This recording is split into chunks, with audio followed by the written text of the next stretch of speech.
وہ آپ نے بخاری شریف کا حدیثوں کا درس دیا۔ امام فربری رحمۃ اللہ علیہ فرماتے ہیں ہر حدیث سے پہلے میرے استاد محترم نے غسل فرمایا، 2 رکعت نماز نفل ادا فرمایا اور استخارہ، پھر حدیث باب 40 سال تک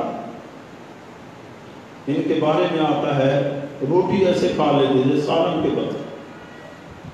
قوت حافظہ بڑی کمال کی، امی جان کی دعا کی برکت نابینا پیدا ہوئے تھے اور والدہ پچھلی رات کو رو رو کے دعائیں کرتی تھی۔ ایک رات دعا کر کے سوئیں، سیدنا ابراہیم علیہ السلام کی زیارت نصیب ہوئی، آپ نے خوشخبری دی۔ صبح جب اٹھے تو امام محمد بن اسماعیل بخاری بھی نہ تھے۔ قوت حافظہ طالب علمی دور میں ہزاروں حدیثیں زبان۔ اگر بغداد شریف گئے ہیں، علماء نے آپ کی ذہانت کو چیک کیا، سندوں کو آگے پیچھے کر دیا اور آپ کے سامنے حدیثیں پڑھی تو آپ نے فرمایا کہ حدیث کی یہ سند ایسے نہیں ہے۔ پھر آپ نے اس طرح بھی پڑھ کے دکھائی جو اصل سند تھی، وہ اس طریقے سے بھی امام بخاری رحمۃ اللہ علیہ۔ تو اس کتاب کے اندر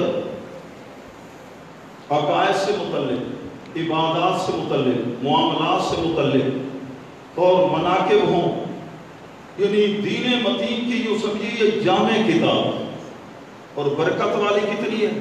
سید اصیل الدین رحمۃ اللہ علیہ فرماتے ہیں میں نے اس کو 120 مرتبہ مکمل کیا۔ جس مقصد کے لیے بخاری شریف کو پڑھا مقصد پورا ہو گیا۔ شیخ محقق عبدالحق محدث عبدالحق دہلوی رحمۃ اللہ علیہ، محدث دہلوی رحمۃ اللہ علیہ، آپ فرماتے ہیں مشکلات کے حل کے لیے بخاری شریف تریاق ہے۔ اور ہمیں یاد ہے جب حضور مفسر اعظم پاکستان ہمارے استاد محترم جب ہمیں بخاری شریف پڑھایا کرتے تھے، یوں لگتا تھا نور کی بارش ہو رہی۔ ہم 35 ساتھی تھے جس وقت بخاری شریف کا یہ دورہ حدیث شریف ہم پڑھ رہے تھے، اور یہی طریقہ محدث اعظم پاکستان، آپ تو جس وقت حدیث رسول پڑھاتے تھے، حدیث کے دوران کہیں آیا نا فتبسم رسول اللہ، آپ کے لبوں پر مسکراہٹ، اور تمام طالب علموں کے لبوں پر بھی مسکراہٹ، کہیں آیا کہ بقا رسول اللہ صلی اللہ علیہ وسلم، آپ کی آنکھوں میں آنسو بھر آتے تھے۔ کئی بار لوگوں نے دیکھا فیصل آباد کی اس مسجد کے اندر یوں لگتا نور کی بارش ہو رہی ہے، جہاں ہمارے دادا استاد بخاری شریف کی حدیث کا درس دیا کرتے تھے۔ ہماری خوش بختی ہے، سعادت مندی ہے کہ ہمیں یہ حدیث اور اس عاجز کو تو کریمہ کے پہلے صفحے سے لے کر بخاری شریف کی آخری حدیث تک یہ علم کا فیضان یہیں سے ملا۔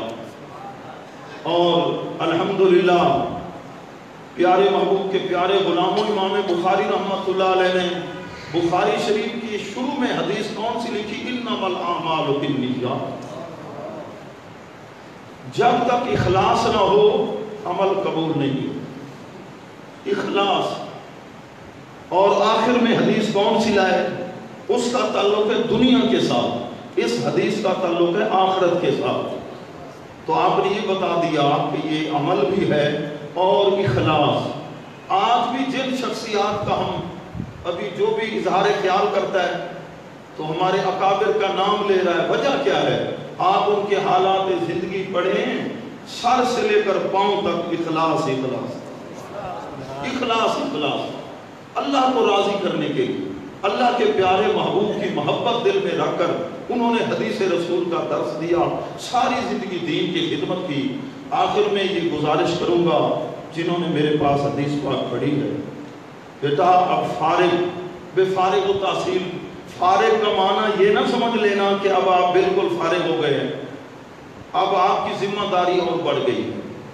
فارغ کا مطلب یہ ہے کہ آپ کو اب چابی دی جا رہی ہے، چابی، تو آپ چابی لگائیں گے تو تالے کھلتے جائیں گے۔ اخلاص کے ساتھ، اپنے اساتذہ کے ساتھ آپ کی ذمہ داری ہے اس فیض کو آگے پہنچانا ہے، حضور علیہ الصلوۃ والسلام کی امت تک۔ پیارے محبوب صلی اللہ علیہ وسلم کے ساتھ ہمارا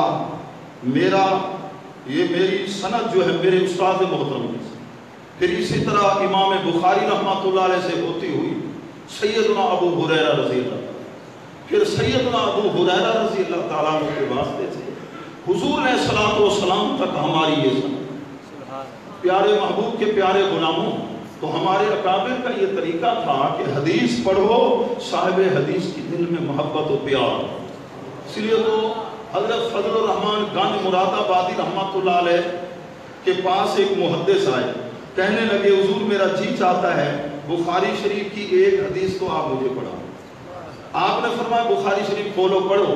جب انہوں نے بخاری شریف کھولی، پڑھنے بیٹھے تو عبارت نہ پڑھ سکتے، لوگ ورطہ حیرت میں کھو گئے، اتنے عظیم محدث ہیں تو حدیث کے لفظ کیوں نہیں آ رہے زبان؟ آپ نے آخر دعا فرما دی، وہ چلے گئے۔ لوگوں نے آپ سے پوچھا حضرت یہ تو خود بخاری شریف پڑھانے والے ہیں، حدیث کے استاد ہیں، اور آج حدیث کے لفظ ہی نہیں پڑھ رہے تھے۔ فرمانے لگے حضرت فضل الرحمن گنج مراد آبادی رحمۃ اللہ نے فرمایا پہلے لفظ پڑھا کرتے تھے، آج ہمارے سامنے بیٹھے ہم نے حدیث کا نور منتقل کرنا چاہا، حدیث پاک کا نور تو وہ برداشت نہ کر سکے۔ اللہ تعالی ہم سب کو قرآن کا حدیث کا نور نصیب فرمائے، اللہ تعالی یہ کلمات اپنی بارگاہ میں قبول و منظور فرمائے۔ وما علیہ الا